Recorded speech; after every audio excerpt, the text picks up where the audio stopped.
Hello, everybody. My name is Kenton DeYoung, and I'm sitting here with my co-host Dylan Fairman Yeah. and our editor Christina. Hello.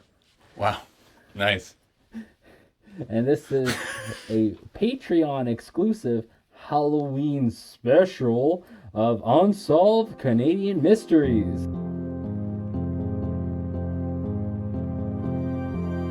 Kenton, you look so fucking creepy.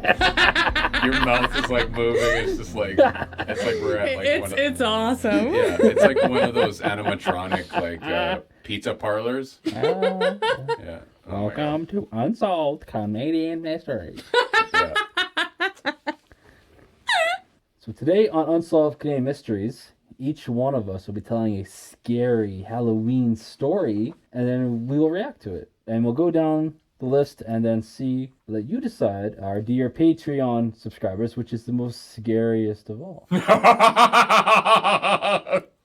Whoop whoop. Wow, that was spooky. I'm a clown. I'm a creepy clown. You're a creepy clown. I'm just a clown. Wow. It's nice of you. Is this our first bite? Okay. I guess. Right. First of all, Kenton, how are you? Right. I'm great. Wonderful. How are you doing? I'm doing just good. How are you, Christina? I'm good. Wow. I'm doing good. That's great. All three of us are great today. Well, I'm all right. Yeah. How are you, Dylan? I'm all right. Just all right. I'm all right. Ready for Halloween. I just spit everywhere. It seemed to really catch up on us this year. Spit? Catch up the Halloween? Yeah, spit did? Oh, Halloween did. Halloween did. Yeah. Yeah. Yeah, it did. We should get them to extend October a few more weeks. Yeah. I wish. November kind of sucks, so Yeah. November does suck. Well, at least for October, I'm looking forward to my birthday and Halloween. Right. That's good. Yeah. Big month for everyone. For me, at least. For everyone. Cool. in November we just kind of have a sad holiday in the middle of it. That's about it. Right. Yeah. I say we move that one up. Christmas? Remembrance Oh Day my God. Remembrance Day. in November. Oh, Yeah, yeah. sad one. When's Christmas? December. Oh. And that month is before January. January. Okay. Kenton? Dylan, would you like me to begin? Yes. Dylan. Mr. Dylan? Go for it. Okay. So I think I'll do two stories, one now, and then maybe we'll circle around another one. Sure. And maybe for the second one, I'll take off my mask. Ooh, spooky. Yeah. Okay, The floor is yours. thank you. So, how do I start Got a this? hairball or what? Have you ever been in a mine? I haven't. I have. In South Dakota. Oh, that's cool, man. Yeah. What kind of mine was it? One that gave tours. Okay, okay. Well, this story involves mines. Oh, like No, like trip mines. Oh, okay. All right, I we're just saying, understand now. it's spelled and pronounced the same, so that's fair. That's a good clarification. Okay. In Ireland, there is a entity that lives in the mines called knockers or knackers, as they call them. Boobs. Same one, but different. So when the gold rush started in California, they needed a whole bunch of Irish, or they needed miners. So they, not like kids. Like children. No, I knew that. I knew the moment I said miners, I'm like, oh shit. See, you know what's funny, Kenton? I literally said, I was like, I'll let this one go. And you brought it up. Oh no. I wasn't even going to say it. They wanted Irish workers to work in the mine. So they brought over a lot of Irish workers to work in the mine. What kind of work did they do? Mining. Oh. Mining for gold, mining I'm for done, I'm ore. sorry. It's okay. And with them, they brought this idea of the knockers, or the knackers, as they called them. But once they got into the United States, the name of it kind of changed, and it was no longer the knockers, it was the Tommy knockers. Okay. And what the Tommy knockers would do is, let's say you're mining away, and you hear some wood right here. I can maybe get a sound effect. Like, if they hear a knocking on some wood, it means something, a barrier, like a support beam or a spark column, is starting to crack. And the knocking would either be, it usually mean a warning from the Tommy knockers to get out because a collapse is going to happen. But the story goes, sometimes the Tommy knockers would knock a little too hard on these support columns, and they would cause the collapse to happen. Whoa. So they were both entities that were good and bad, and they're kind of described. They look like fairies, but not like a Tinkerbell fairy, like a little short skirt kind of fairy, but like a fairy that's more like a Styx, like a walkable stick goblin kind of fairy, like the actual original kind of fairy, not the Hollywood fairy. Yeah. Right. Yeah. So they kind of sound more like goblins or that kind of thing than actual fairies. Whatever. Technically, they're fairies. So these Tommy knockers, the story of them would spread across the United States, and it'd be so permeated into mining culture that when they closed a mine, I think it was in New Jersey or something like that, in the 1950s, the workers refused to close it until all the Tommy knockers had left the mine. So they went from being like a spiritual thing to being like an actual part of the mine, like an actual kind of worker in the mine. But of course, they're just fairies or Tommy knockers. Right. Yeah. So next time you're in a mine and you hear a knocking, get out. I'll run away. Don't worry, you're in there anyway. We should get out. Get out. Get out. Just get out. Oh my god. This is my short little story. It's amazing. Get out. I was trying to concentrate on the story and not laugh because your mouth is like. Yeah, I know, right? It's like, yeah. That's why I took my glasses off so I can't see him. Wow.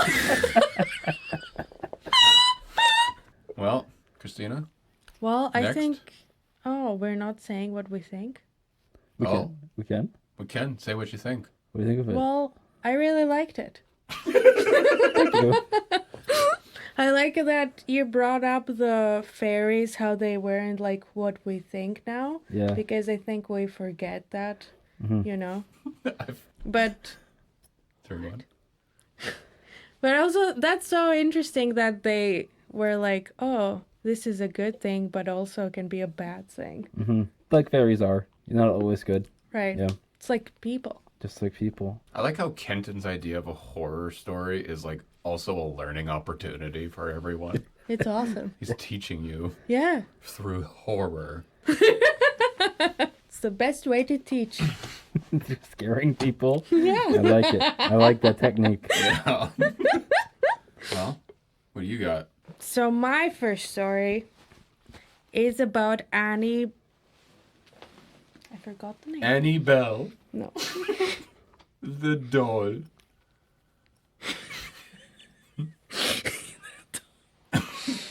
She kills people. And they die. Oh my god. If you want, I could talk too. We could talk about Tommy Knockers some more. If you want. Do it. So I only knew that story because of the Stephen King novel Tommy Knockers. Oh, okay. And in the book, the Tommy Knockers are something completely different. Mm. I won't spoil it, right? But I was reading, like, because I wanted to figure out what are these things, right? Because I want to talk about it today. And I was reading about the book. And I guess Stephen King absolutely hates that book because he was super high on cocaine. Oh, yeah, super high. And he's like, I hate the book, hate everything about the book. I want to rewrite the book. Yeah. But I'm like, that's the first King book I ever read was Tommy Knockers. I'm like, Wow. to me, that's the level of Stephen King. Yeah. I'm like, this is insane. Well, yeah, because he was super high on cocaine during it. Yeah. Yeah, he wrote Cujo. Doesn't even remember writing it because Yeah. it was so fucked up. Wow. How I can you did not remember know that. writing an entire book? Yeah.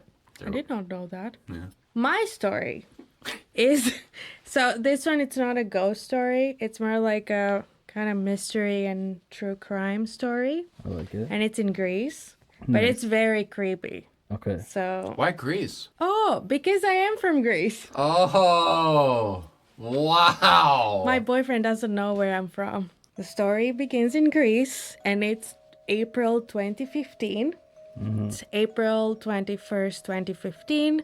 And everywhere in Greece, they're like showing an Amber Alert that this girl, 4-year-old, has disappeared. And her name is Annie Borisova. Her mom at this time was either in Bulgaria or Germany. I researched everywhere, and like it's really hard to find the correct information. Like there's different websites that just the record is a bit not 100%. So these were the two ones that were most talked about, like Bulgaria and Germany.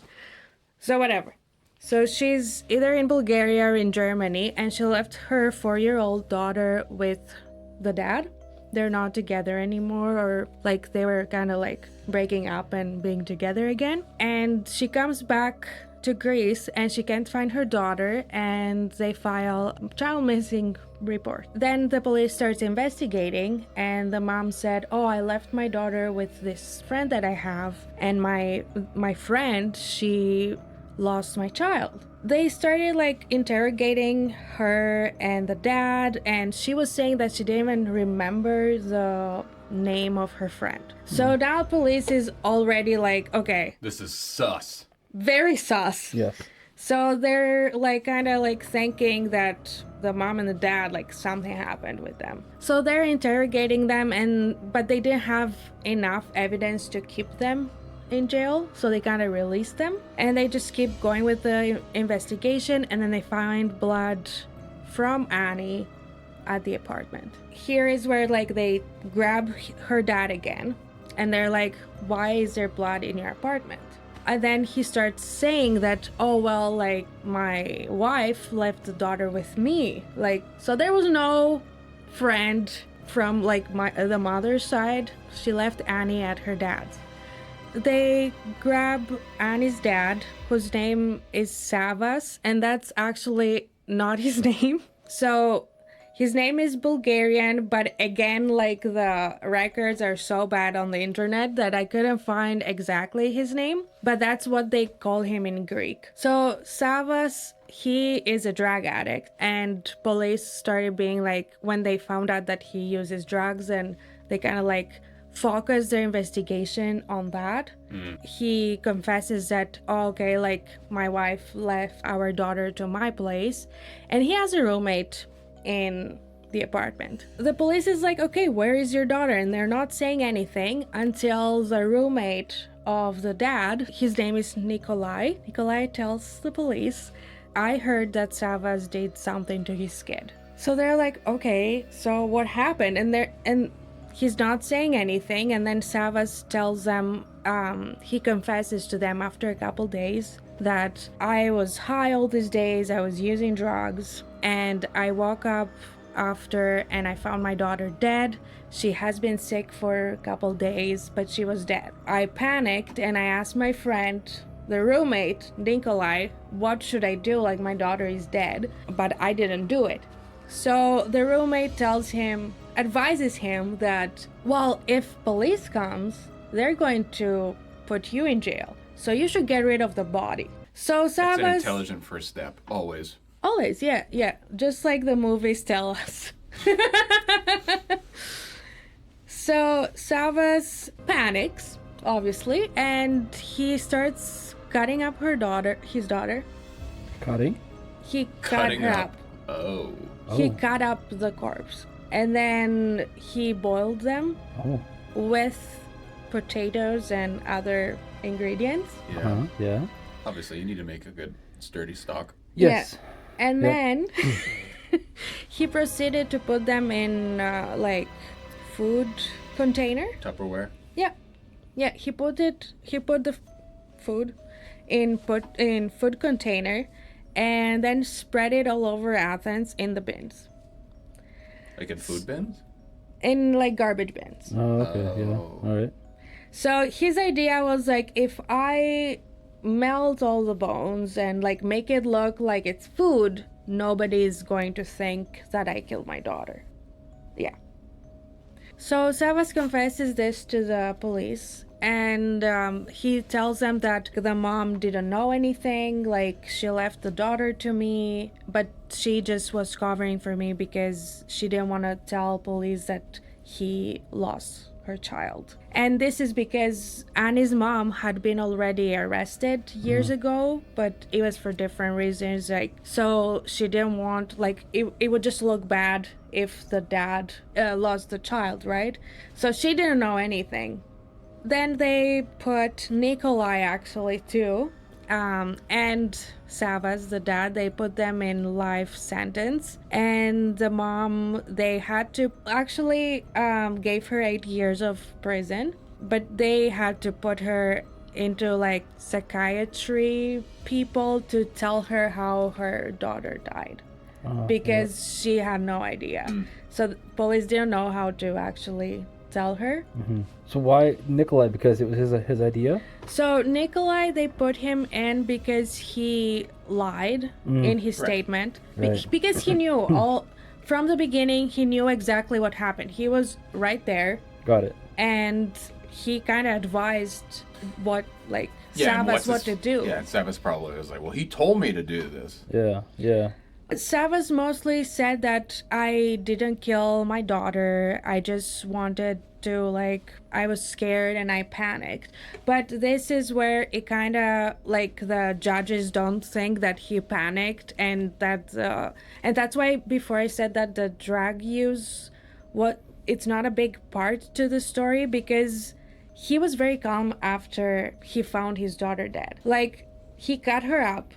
He did all the gruesome stuffs. I forgot to say this, but after he took her body parts and like scattered them all over the garbage bins, he took her crib, her toys, and everything else that he had in the apartment that was of his daughter, and sold them for 55 euros to his neighbor. 55 euros, it's like $100, I think. Yeah. Not Something much, like that. Yeah. So he like went and did that. Then when his wife came back, he like told her, and then they went to the police together. So this is why they thought, like, okay, this doesn't sound like something, like people panic and sometimes they do really, really, really bad stuff, but this didn't sound like it was that. Also, how did she die? Well, that is a mystery. Yeah. That is the real mystery here, because nobody knows how she died, and a lot of people, including Nikolai, they say that she was getting abused by her parents. And the other the other theory that they have that why he killed her is that he was jealous because his wife was going to leave him for a guy that was either in Bulgaria or Germany where she went. And she thought, and he probably thought, this is again just a theory, that if he kills the daughter, then she won't leave him. Makes sense. It doesn't. Solid analysis there. Yeah. So what do you think about the mystery, Kenton? I think it's an awesome story. Totally into that kind of story. That's like my jam. I was like hooked into it the whole time. Thanks. I wonder, did they ever like find any of the Tupperware containers? No.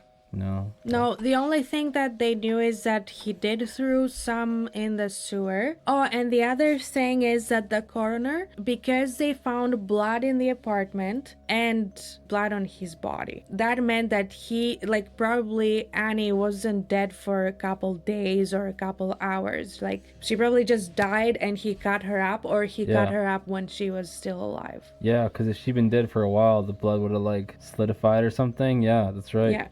Yeah. Interesting. Yeah, real interesting. What do you think about the story, Dylan? I think it's gross. Thanks for sharing. You're welcome. Really- Anytime. I liked it.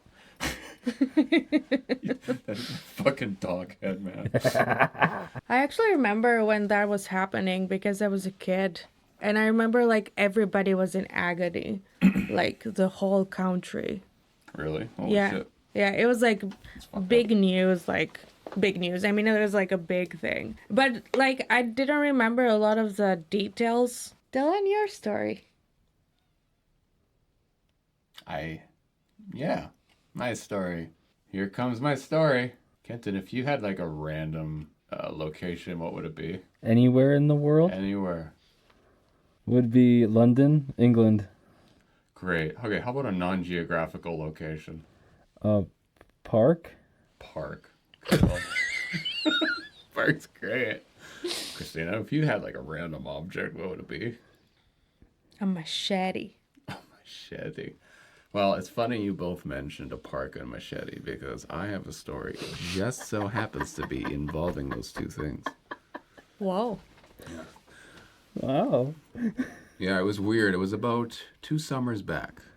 Just the beginning of summer, right when spring has ended. Yeah. Everything's starting to dry up. Uh-huh. Crops are being laid. All of that. This is further south in the States. Illinois.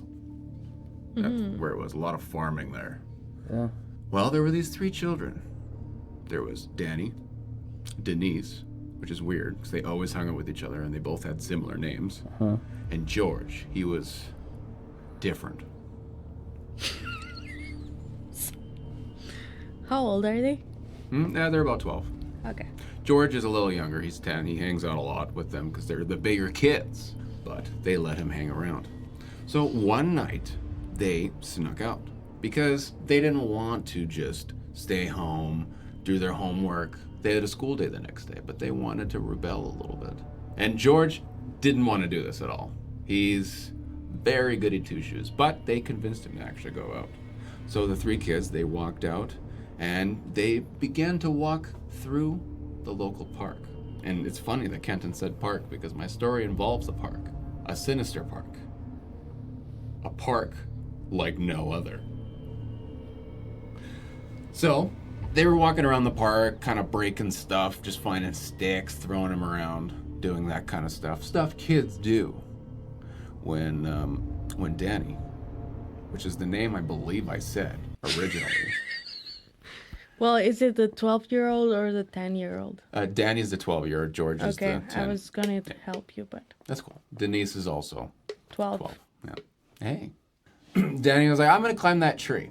And Denise is like, okay, that's fine. I'm not, though, because I've got a skirt on. And yes, Denise had a skirt because she was a lady. And George is like, I don't think you should climb that tree. Danny's like, shut up, nerd. And Wow. pushed him. He's a bully. Yeah, but it's kind of like, it's like a love-hate kind of thing. Like, he pushes him away, but he always comes back because he has no other friends. Okay. So, Danny climbed the tree, and he climbed higher and higher and higher. And then he found a carving in the tree. But normally you wouldn't be able to see a carving in the tree because it's dark, nighttime. He didn't have a flashlight, at least not up there with him. But the carving was glowing. It was glowing bright purple. It's weird. It's coming from inside the tree almost. And he's like, why is this doing this? This is just a tree. This isn't a glowing tree. I've never heard of such a thing. So he called the other kids. You guys got to come up here. Look at this. This thing's glowing. And Denise is like, look, I got a skirt on. I'm not just going to climb a tree. George is going to look at my butt. And George said, yes. Yes, I will. He's a weird kid. He made those kind of jokes all the time. It was very uncomfortable. So Denise pushed him, called him a nerd. They did a lot. But eventually she just said, screw it. And are you okay? Yeah, I'm good. Okay, cool. Just making sure. Yeah. I don't want to scare you. Yeah, too soon. I am a bit scared, but it's okay. Oh, I'll just wait. Okay.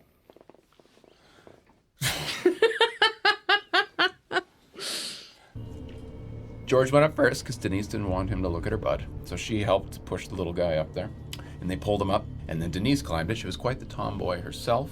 So she made quick work of the tree. And they all looked at the carving together. They all hanging onto the tree. And then they looked even higher. And there was more carvings. They climbed as high as they could in the trees till the point where if you really climbed any higher, the tree would start to bend. And there was no more carvings. It was one every few feet, and they were wondering why this is.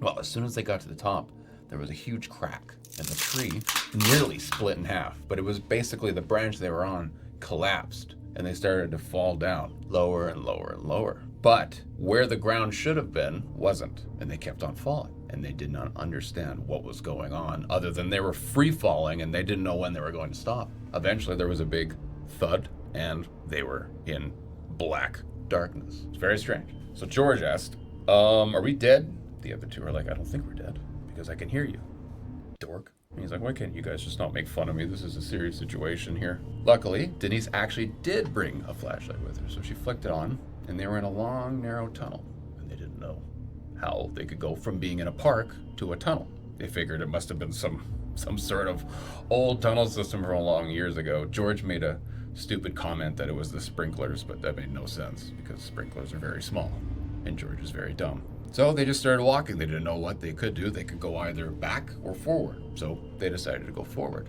And they kept on walking. And every about 5 minutes, they would hear a ting.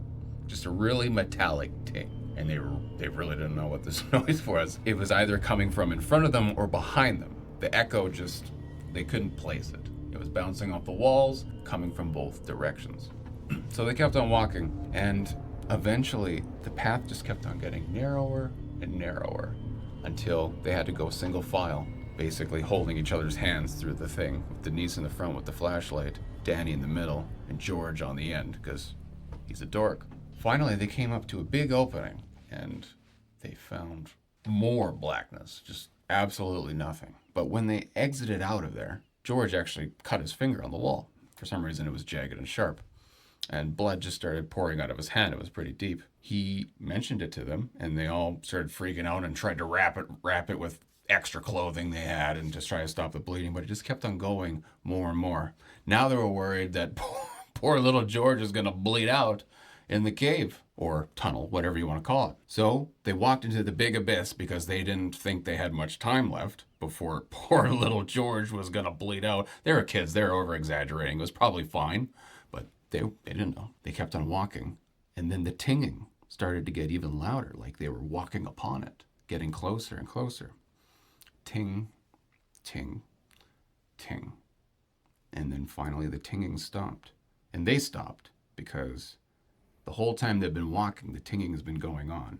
And now that they're right on the cusp of finding the sound, it stops. So they walk closer and closer to where it was coming from. And there is a metal pipe coming out of the ceiling into the floor, and halfway cut through the pipe was a machete. Remember when you said that?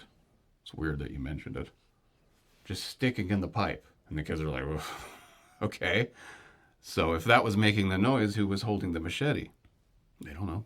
So they stared at the machete, forgetting about poor George's bleeding hand. And Danny's like, fuck it, I'm going to touch it. Because kids like to touch things. So he went closer and closer, and he touched the machete.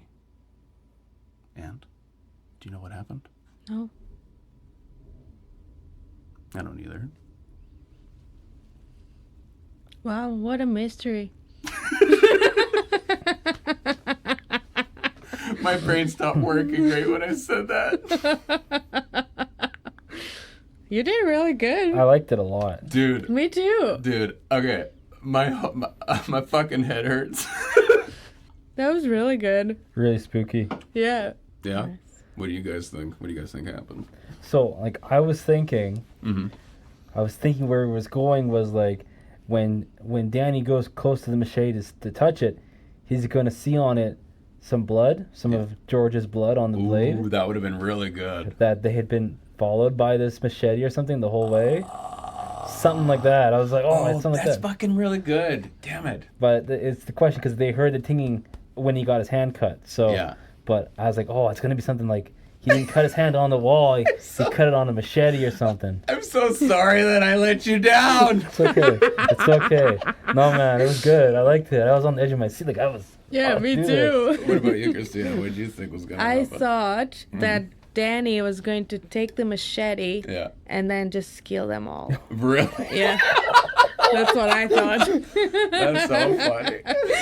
Wow.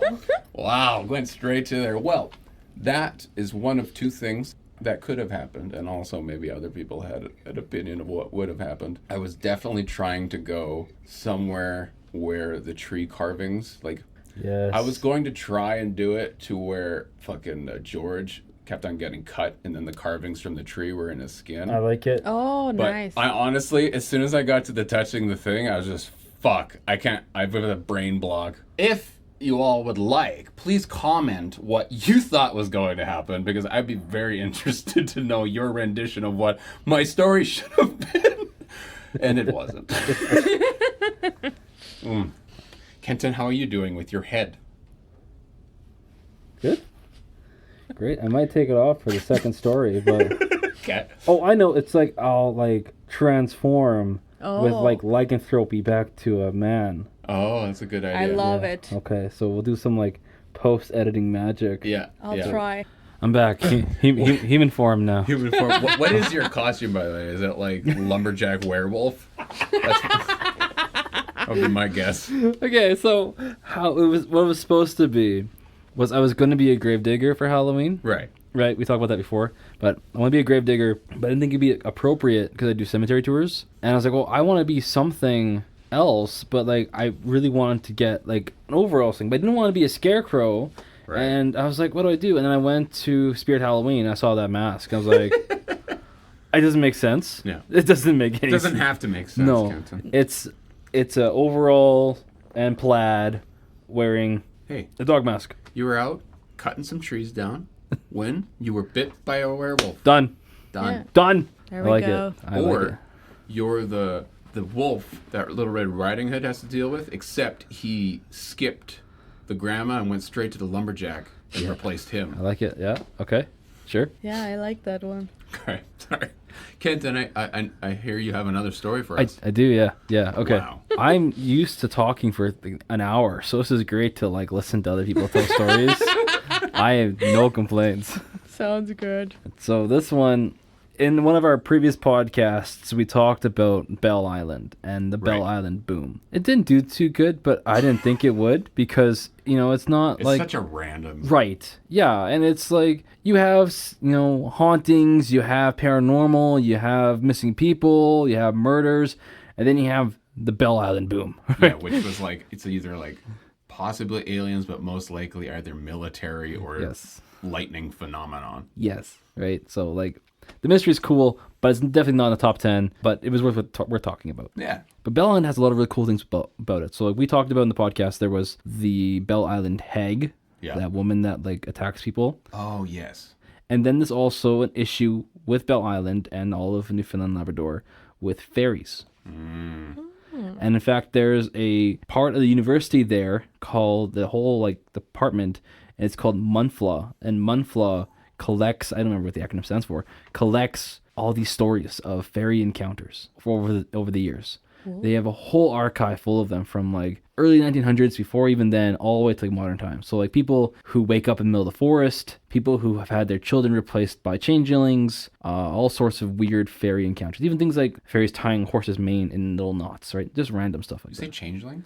Yeah. Those are people those are things that change into things, right? It's like, say you have a baby Yeah. and you leave it alone. Right. The fairies will come and replace the baby with a fairy baby. Yeah, right. Yeah. So why will they do that? I imagine it's like, They hate mothers? I think if they take the baby away and replace it with a fairy baby, maybe to give the fairy baby a better life, or to terrorize the family, or to make things complicated, like a prank kind of thing. I think there's some birds that lay their eggs in other birds' nests, right? Yeah.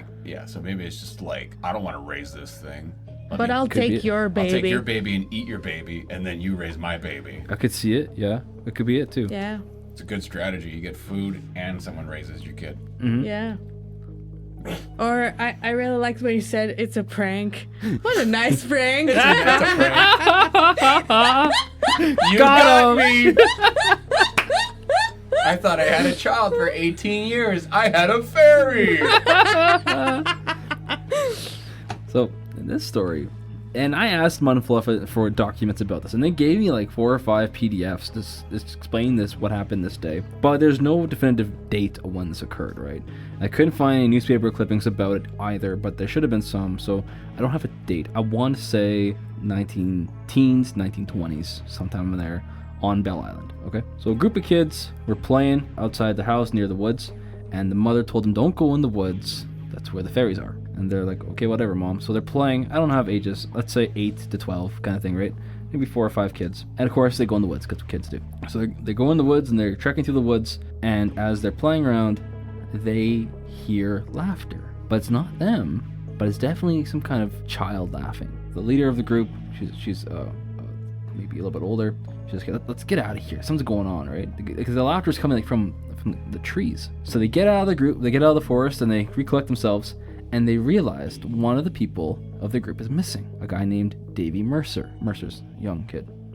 But they can't go back in there because there's something laughing in the trees. And they can't go back to their mom because the mom said don't go in the forest. So they went to the Mercer family household and said, hey, Mrs. Mercer, we were playing in the woods and we got scared and ran out and your son got left behind. Mrs. Mercer and her husband, they get some group together and go into the woods to go and find Davy. Nothing. They can't find him. So they call the authorities. Authorities do a search. Nothing. About 3 days go past. Nothing, right? They can't find Davy Mercer. And then one day he comes home. And he's covered in mud and sticks. And the thing I was reading said that they pull the sticks out of him. Oh. Not like off of him. So I don't know if they were in his skin or what or in his hair, that they pull it out of him. They cleaned him up. And he wasn't the same after that. He was shy and awkward. He used to be really friendly, but he was really weird after that. And then as he got older, into his teens and in his 20s, he would wear like a top hat all the time and walk around with a cane, even though he wouldn't need a cane at that age, right? And he would just seem hunched over and really small and kind of weird. Every spring would come around and the flowers would bloom. He would get super excited and knock on doors. Come look at the flowers. Come look at the flowers. Come look at the flowers.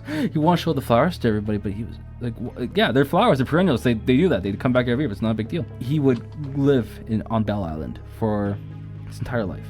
This weird little guy who loves flowers, wears funny clothes, acts and talks kind of out of character, and then one day he would die. And when they had an open casket funeral that day, so everyone could come and see him. And when they saw him, they were very confused because the man in the casket did not look like the tortured, twisted body of David Mercer.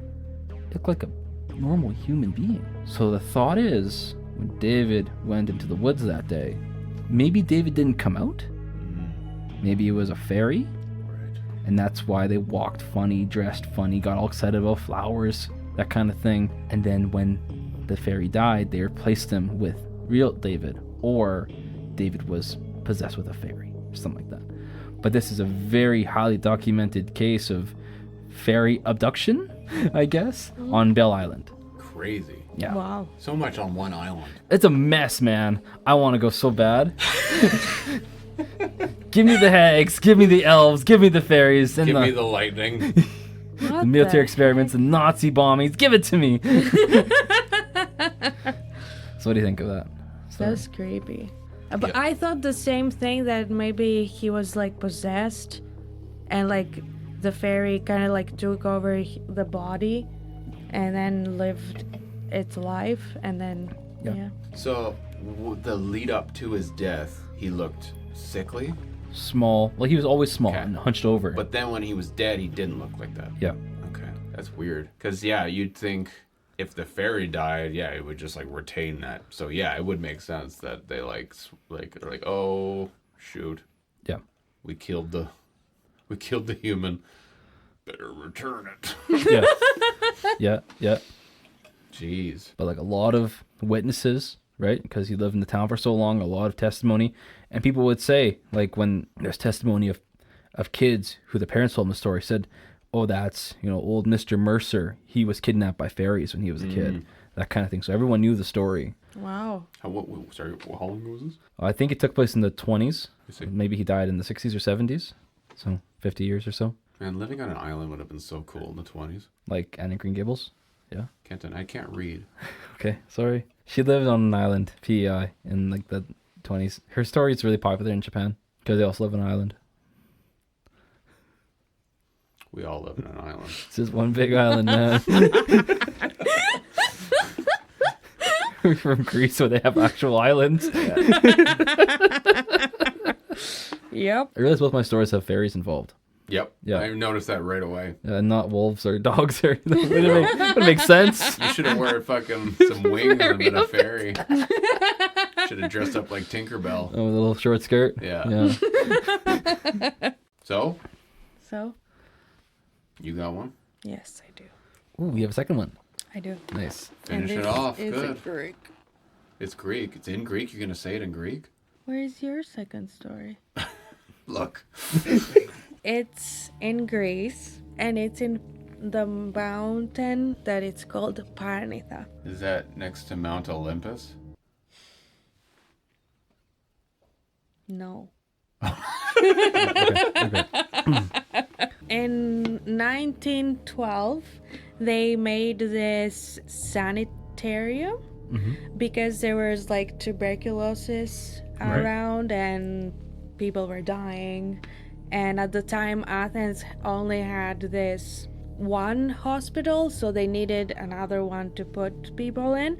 And they thought, oh, we'll put it on the mountain because that way we kind of like... We can throw the bodies off the mountain when they die.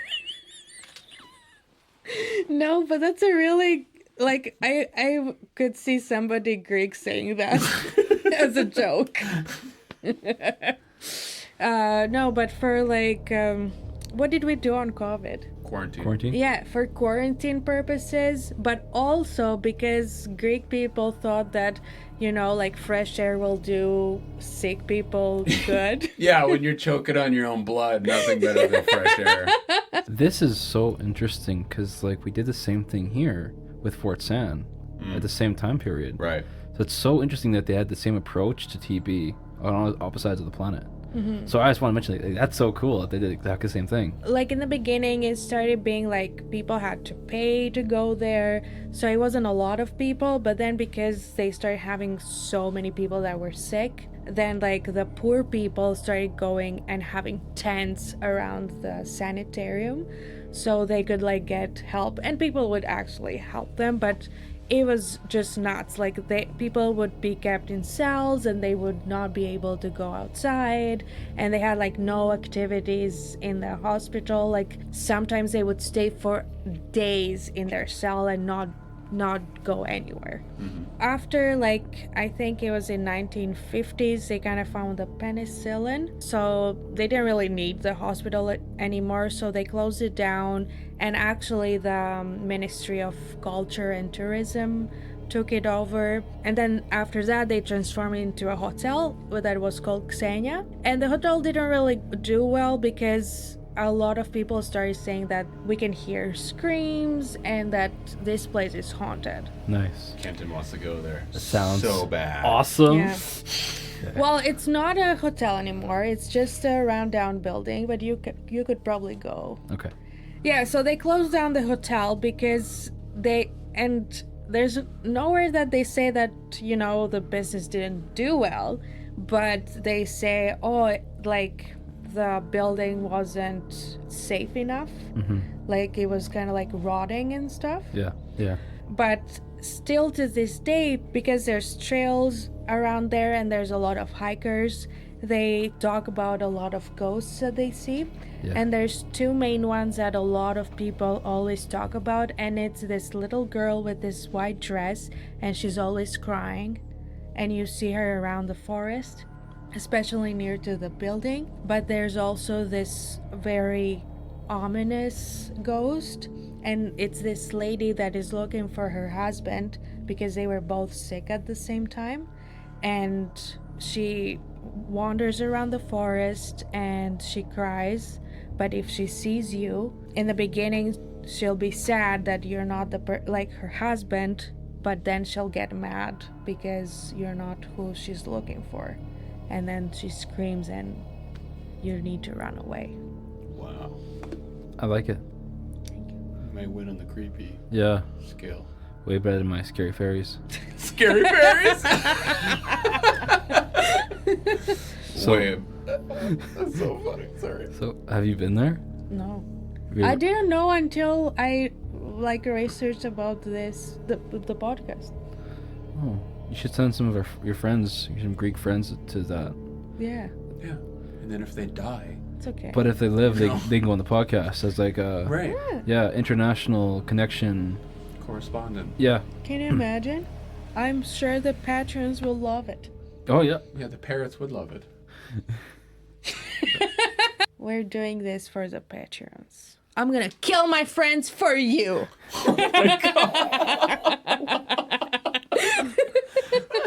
Is that bad? Everything about it. It very much reminded me of like when I was in Peru. They were telling us about the Inca Trail to get to Machu Picchu and how they used to do lots of camping on that trail because it's like a 4-day hike, and how in the 70s or 80s there was like a serial killer killing people on the trail. Holy shit. And now there's lots of ghost stories, and like the ones you were saying, like people standing and crying, or people see them floating past, that kind of thing. And that's all I can think of when you're talking about these trails with ghosts. Like, oh, that's like in Peru. They said though you could tell, and one girl, she's like our guide, she said she saw a ghost, but she said you could tell they were a ghost because they didn't have any feet. They was like they were walking, but there wasn't anything like crunching or anything on the trail. So when you were talking about the spirits floating or they could see you, I could imagine that. That's what I was thinking. Yeah. Very cool story. I liked it a lot. Yeah, same. Awesome job. Thank you. Now tell it in Greek. Ήταν το 1912 στη Πάρνηθα. Now do it in Italian. Era il 1912 nel Monte Parnitha, in Grecia. Okay, now do it in Albanian. Ishte 1912 në Parnitha në Greqi. Suck it! Monolinguistics. Yeah. Awesome. Well, thank you both for bringing those amazing stories. Thank you, Dylan. For not bringing any stories. You brought one. No, that was good. I brought it from the depths of hell. I liked it. I really enjoyed this, but I would like sometime to do like on location one too. I think it'd be really fun like we did last time, but I thought this was a great Halloween special. Perfect. I hope Agreed. let the Patreons decide, but I thought this was awesome. It'd be cool too if, let's say next year, we do an on location Patreon, but then we also do an on location ghost stories. Or so we do an on location episode that everyone gets to see, but then we do a Patreon, we do another ghost stories on location. So like, okay, hear me out. Hear me out. I'm so excited. We go to the Screaming House, Okay. let's say by Indian Head, for like the regular podcast. Yeah. Oh, I'm sorry. Grape soda. Burps. Oh, wow. Those are spooky burps. We go to the Screaming House for on location for the regular podcast. But then while we're at the Screaming House, we tell scary stories. Cool. Oh, I love it, man. Dope. We can even crack out an old Ouija board and Whoa. No. Okay, you guys need to relax. We're gonna have fun. well, everybody, thank you for listening and watching this Halloween special of Unsolved Canadian Mysteries. As always, I'm your co-host Kenton DeYoung. I'm sitting here with my other co-host Dylan Fairman and our editor Christina. Thank you so much, everybody, and have a happy Halloween.